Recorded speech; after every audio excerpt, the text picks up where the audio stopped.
in the last part of the lecture, we were talking about group whose elements are themselves matrices.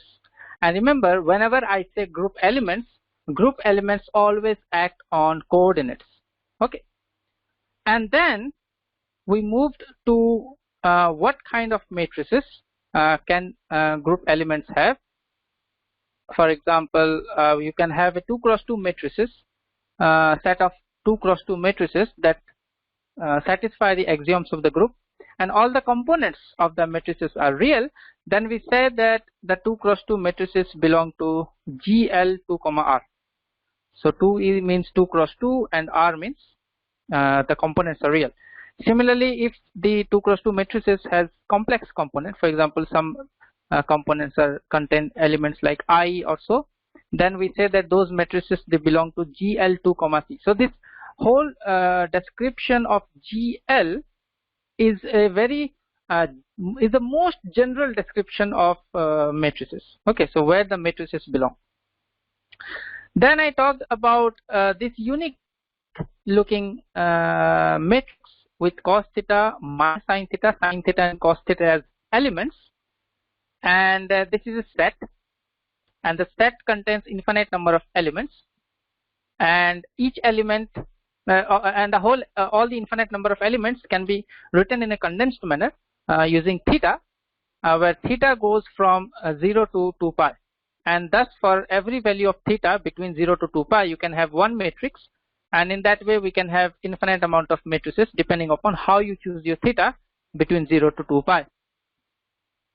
So this is the so-called rotation group, because we know that this matrix is used when you do rotations. We discussed it earlier also.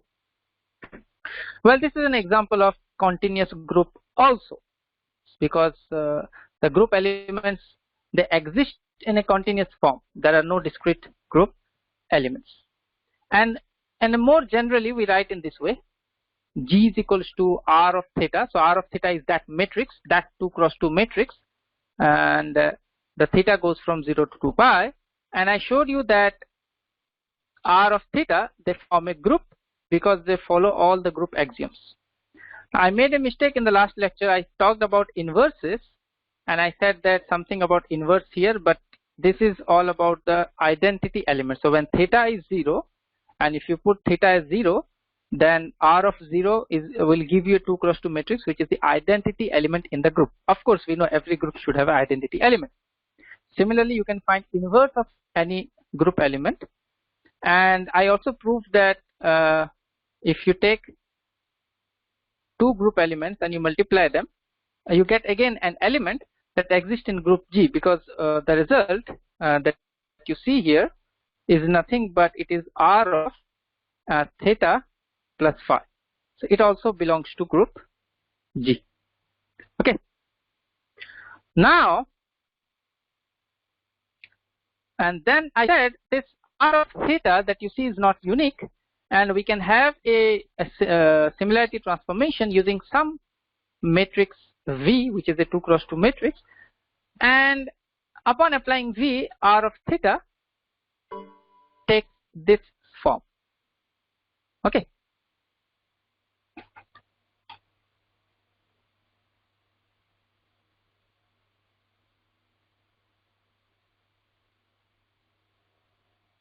Okay.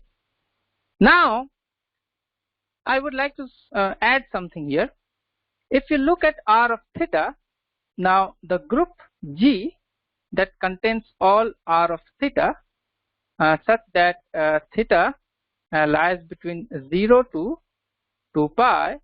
Now I would say that each element R of theta belongs to the more general set of matrices GL. I should write 2 and I should write R here. But if you look at the equivalent representation, and let me represent it as D of theta, then all the group elements such that it contains all D of theta. Now D of theta is also R prime of theta, so even if I write R prime or D, I hope you don't get confused, the same thing. So I'm writing D. So D of theta such that theta from 0 to 2 pi also forms a group. But interestingly, it's very interestingly, d of theta now belongs to GL 2, C. So you look at this very interesting thing. So you have a representation of rotation matrix which belongs to GL2, R, and after doing similarity transformation, you get another representation which belongs to GL2, C. The story doesn't end here. There is more thing that I can say about d of theta. If you look at the structure of d of theta, it is in block diagonal structure. So since it is in block diagonal structure, so it is reducible. It is a reducible representation of r of theta. And this thing, this representation of the rotation group, cos theta minus sin theta and cos theta, this is irreducible because it doesn't exist in the block diagonal form. Now question is how to find V. So I would like to concentrate on V for a moment, and then I'll come back and give you more information about r of theta and d of theta. So question is,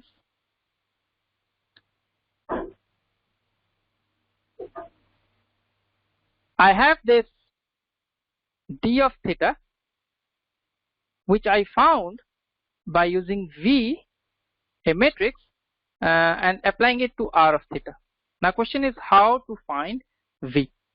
Well, if you see, you would see that the whole thing is nothing but diagonalization of r of theta. That's why I wrote a d here, because the new representation is diagonal.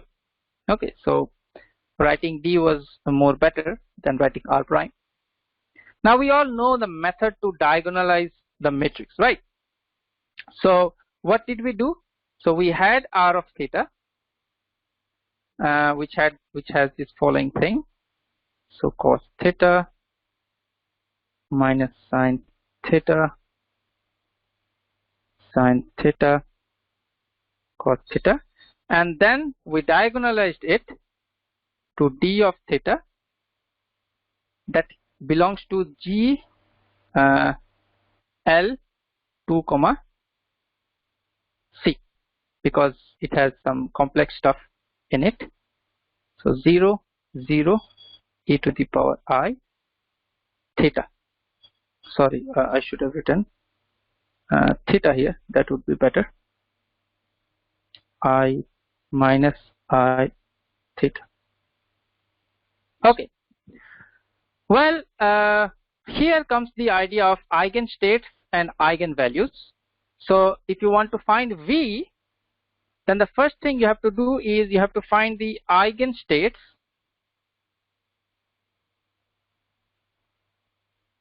of the matrix r of theta, and we know how to find the eigenstates. So I'm giving you the results. The results are, the first eigenstate u1 is 1 by root 2 1i, and the next eigenstate is u of minus 1, which is 1 by root 2 I1. So you found the eigenstates, and look at the eigenvalues. If you find the eigenvalues, now eigenvalues of the matrix r of theta, then so lambda 1, which is the eigenvalue with respect to eigenstate u1, is e to the power minus I theta, and lambda 2, which is the eigenstate eigenvalue with respect to eigenstate u of minus 1, or I should write lambda of minus 1, that would be better. Lambda of minus 1 is equals to e to the power I theta. Turns out this eigenvalue, they have entered the diagonal matrix. We know why. And using these eigenstates, you can construct your V very well. Now, I will not tell how, but you should find it yourself. It's a very simple thing. But I will just give you the result, how the whole entire stuff looks like. So the entire stuff looks like this. So you have r of theta here, okay, and after r of theta, you have 1 by root 2. If you look at 1i and I1, these are somehow these objects, they are related to these eigenstates. So I will not elaborate on this anymore. And then this side you will have 1 by root 2, 1 minus I and 1, and when it acts on r of theta, you get your d of theta. It's very simple. I would like to add something more on this. So let's add something else to the whole story. So in addition, what do we see? So we make some other addition to our knowledge. If you look at the matrix r of theta, well, we have a name for the matrix. We have a name for the group which contains r of theta as matrices, and the name is SO2. Now we just gave it a name. Why SO2? So S is for special, O is for orthogonal,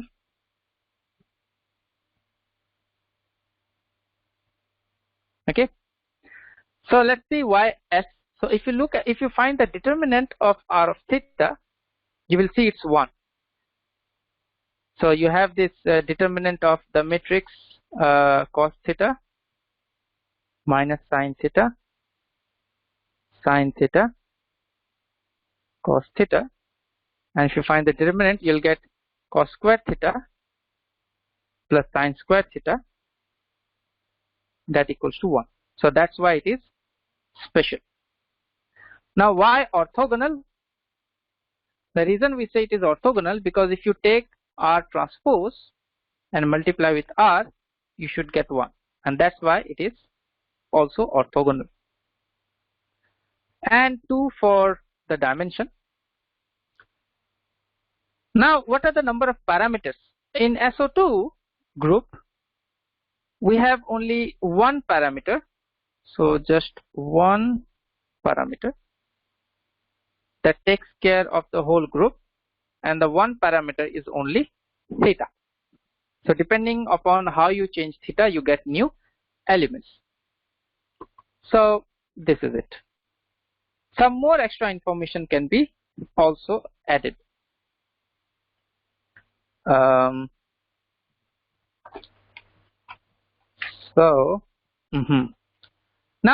the more information is related to d of theta. So let's look at d of theta. So d of theta is nothing but e to the power minus I theta 0 0 e to the power I theta. Now as I said, it lies in the block diagonal form. Now this is reducible. Why I say this is reducible? Because if you look at d of theta, now d of theta is the 2 cross 2, and it is made out of two other representations. So I can call them d1 and d of minus 1. Okay. So let me check. The 1 was for e to the power minus I theta. So 1 is for e to the power minus I theta. Yeah, it's correct. So d of 1 and d of minus 1. So what are these separately? If we look at e of I theta very closely, so if we look at e of I theta, or if we look at e of minus I theta, what are they? Well, I would say that if you take e of I theta such that theta ranges from 0 to 2 pi, so depending on the value of theta, you would get elements e to the power I theta. So if I collect an infinite number of elements that has the form e of I theta and I make a group out of it, it turns out it forms a group, but not just any group. I can give a name to this group and I can say U1. U1 is because all these are 1 cross 1 matrices. These are just elements. And why U? Well, U, just in SO2, SO, they had a special meaning. In U means unitary. Why unitary? Because all the elements, they have the mod of e to the power I theta, or more better way. If you take, say, G is an element which belongs to U1. Well, what is the form of G? G is like e to the power I theta, something like that. And then you do G dagger G, and you'll find it is 1.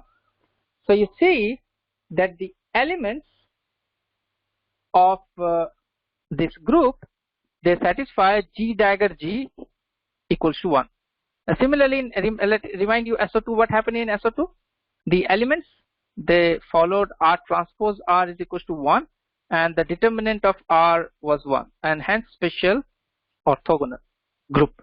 This is 1 cross 1 group, hence U1, unitary because all the elements are this. So I can just write a more condensed way of U1. So U1 is equals to, it's a group where for any G which belongs to the group, and the G actually belongs to, more precisely, GL, 1 cross 1 matrix and complex. So all these G such that they satisfy G dagger or G dagger G, whatever, is equals to 1. So U1 turns out to be a group which is born out of SO2. It's quite interesting. Well, what now? Why we have this?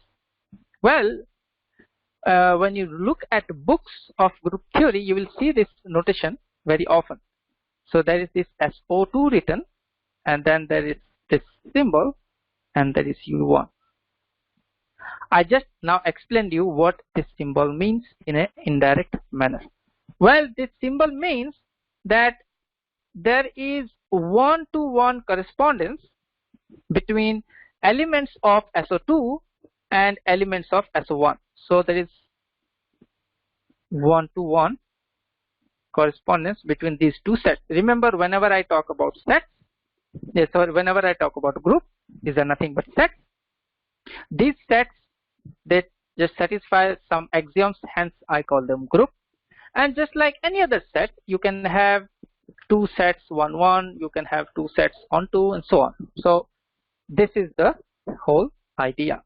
It doesn't stop here. We have some more ideas inside it. Well, what I can do is, you will see that it is written like this. If you look at a bit further, this and this and this looks very interesting. So what is S1? Well, if you look at the elements of U1, so if you look at elements of U1, what are the elements of U1? They are of form e to the power I theta. If you look at the elements, these elements, they lie along S1. Now what is S1? Well, S1 is the unit circle in complex plane. It is the unit circle in complex plane.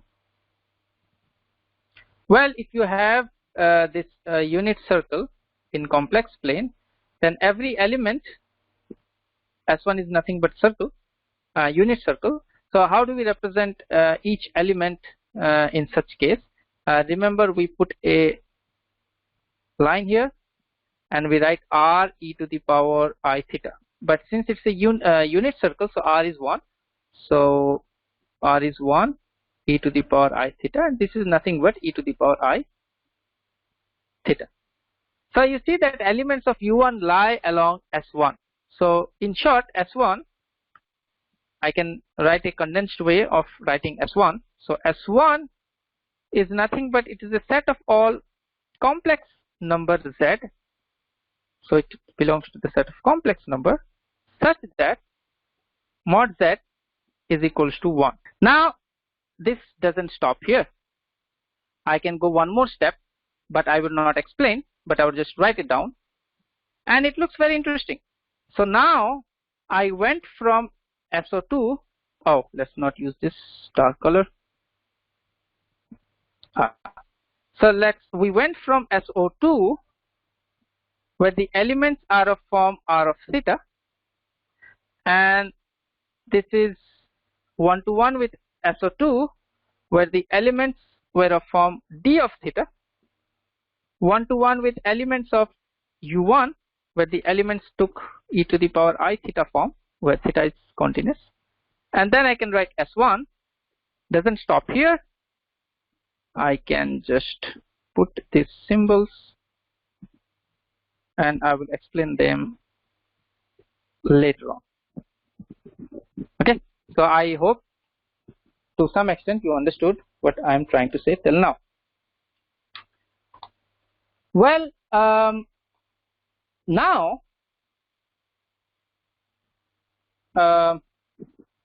I would just add a little bit. Similarly, we can have group in this way.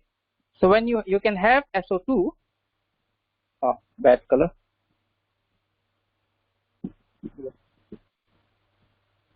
So you can have,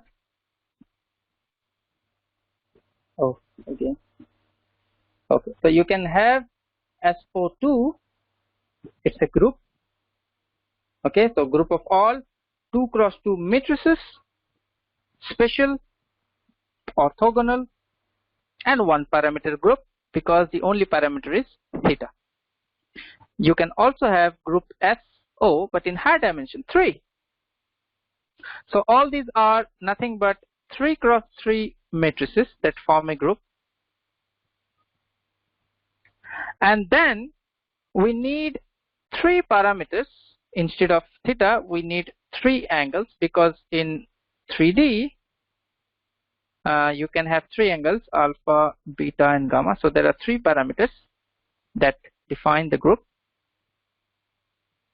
And all these matrices say R. They satisfy this thing. That's why it is called special. They satisfy this determinant is equal to 1. Hence, oh sorry, they satisfy this which is special here. Orthogonality relation O here. 3 represents the dimension. So the number of parameters are 3. If I can generalize, I would say in a more general context,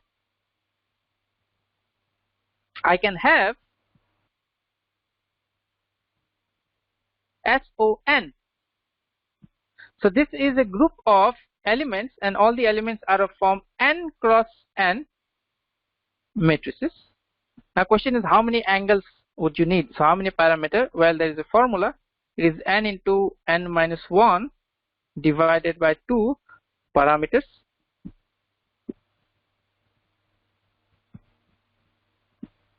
That's it. So we will discuss more on groups later on, and I think we learned a little bit more.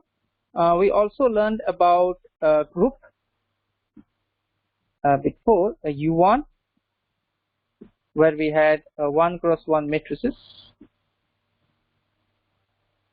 The elements of U1 they satisfy the as 1.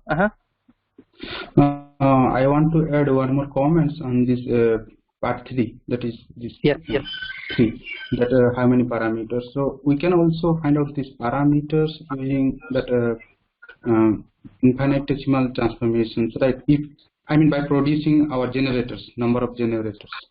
We will come to that when we will discuss about generators. Okay. Okay. You can add the comment there when I explain what generators are. Okay. Okay. Okay. So we learned about U1. Similarly, what if I write SU This is, as you can guess, it's a group of 2 cross 2 matrices.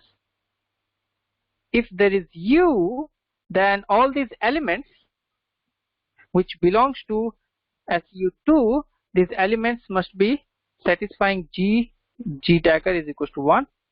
And what is S? S is special, and again it refers to unit determinant. So now you can understand what SU2 is. So this is the end of the story, but a new story starts here, and the story is about SU2. So I will give you a small relation to physics here, and then I'll move on with the story. So what is the relation to physics? So let us write the relation to physics. Well, we are going to have a very separate class on group theory and physics, where we will have some separate talks on how group theory enters quantum mechanics, quantum field theory, and so on. But I would give you an example that you have already studied in your bachelor. If you remember electron spin, so if you remember electron spin, then you would also remember spin wave functions.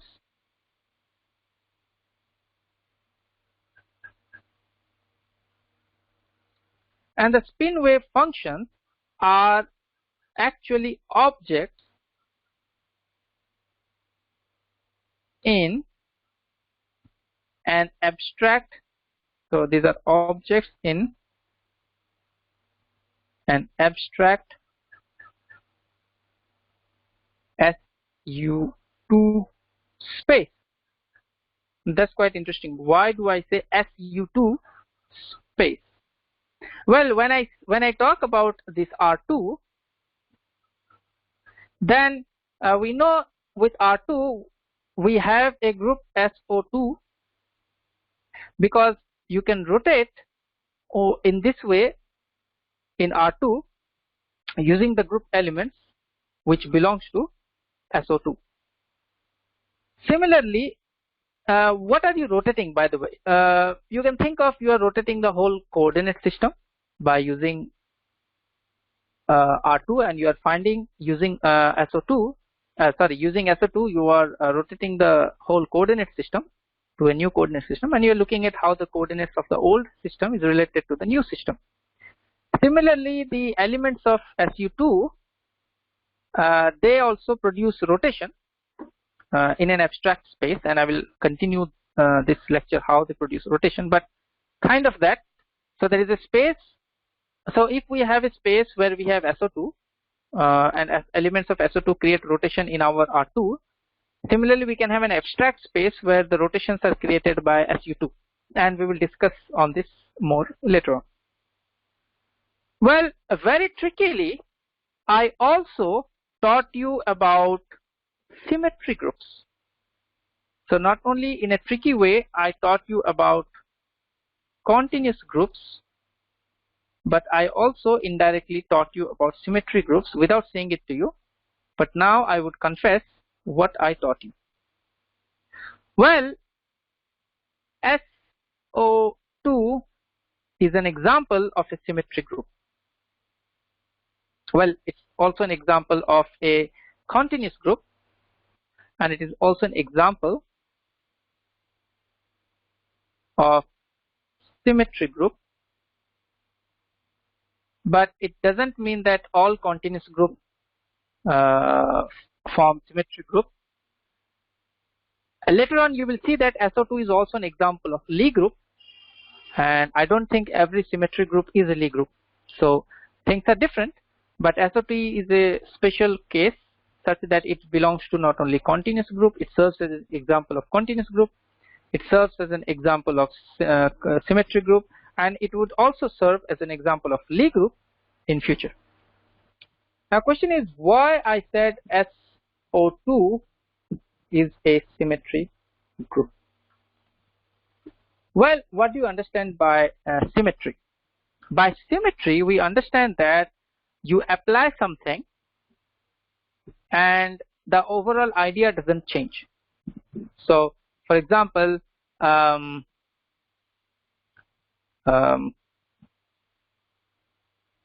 so SO2,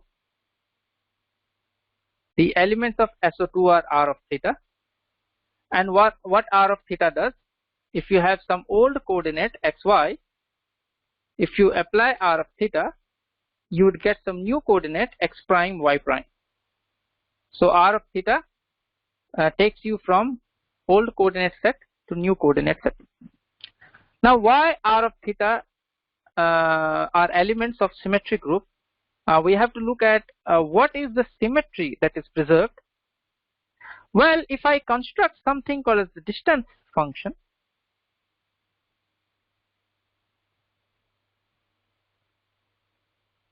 which is d is equals to root over of x square plus y square. If I construct such an element, such a function, then you would see that not only xy satisfies this, but also you have your function, distance function, remain invariant even after you apply the rotation to the coordinates. You see that the form of the distance function is invariant. So that means what? That means elements of SO2, what do? They leave distance function, which is d is equals to root over of x square plus y square, invariant. So what is the conclusion that I can draw from here? Well, the conclusion that I draw from here is, therefore, SO2 is the group of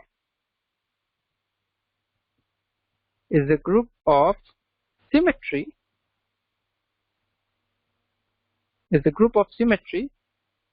of the distance function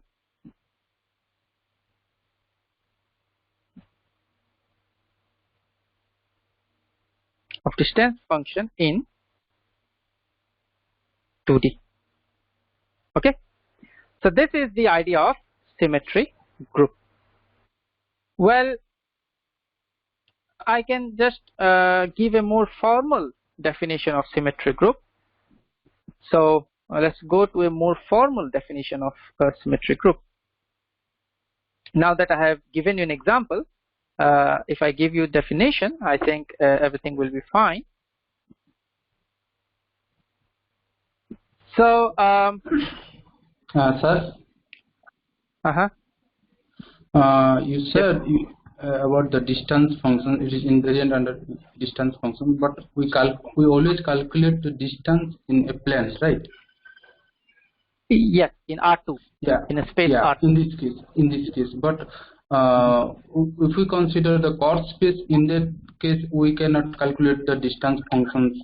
We have to add some extra term. I mean, we have to write it in a little bit different way. So in that case, what is that kind of group in that we case, can introduce there? No. In that case, we have the group will depend upon what kind of function you are defining overall. And I don't know. I would not like to comment anything on this because I'm not sure. For example, if you look at distance function in a more curved space, you actually write ds square is equals to g mu nu dx mu dx nu. Yes. And the whole idea of the whole distance function being invariant under a symmetry might also depend on the form of g mu nu. Yes. But yes, we have to look at certain examples. We have to look at here in this case, our ds square is g mu nu dx nu, but g mu nu in this case is nothing but, I guess, 1 0 0 1, right? Yeah, it's diagonal. Yeah. Yes. This is nothing but we are writing a distance function in R2. Okay, so it depends on the form of metric. For example, if you change the metric, but we are still talking about flat space. So if you change the metric to -1 and 1, you go to Minkowski space, and then the group that keeps this object invariant. So I mean the elements of the group which change the coordinates, and when you put the new coordinates, the whole distance function is invariant. So we'll have -1 0 0 1. If this is the distance function, then you are talking about Minkowski space. And in Minkowski space, we know that we have this idea of Lorentz group, and and the elements of Lorentz group, when they transform. So what do these elements of Lorentz group does? So elements of Lorentz group will take you from old Ct and x to new Ct prime and x prime, such that the old Ct and x and the new Ct prime and x prime, they keep the invariant interval invariant. So then we have this whole concept of Lorentz group, and you will soon see objects like SO. I think this is 1, 1, and so on. We'll talk about that later on. Okay. So and then so these are all flat space. These are all flat space. But if you go to more general curved space, then we have to actually look what are the symmetries there. So okay. So let me remove this idea, and we will come to Lorentz group and Galilean group later in this lecture. But now I would like to give a more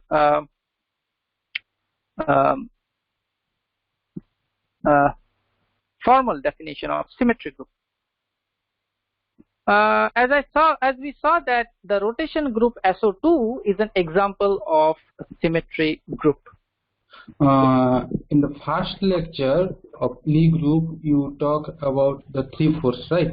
And these 3 forces are unified in like a group, like SO2, SU, and U1, right? Like that. But here we define that group all are in multiplications. Right.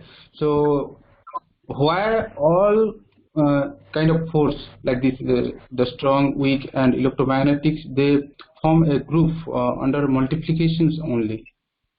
Why not in addition? No. Actually, the problem is it should not be under addition. Yeah. Why? It should not be under addition because when you look at the Lagrangian themselves are multiplication of objects, right? So, for example, if you look at the Klein-Gordon Lagrangian, let's look at the electromagnetic Lagrangian, which is -1/4 f mu nu f mu nu, and you can apply some Dirac Lagrangian. I think gamma mu del mu minus m psi. So this is QED, right? I guess. Yes. We have this electrons interacting with photons.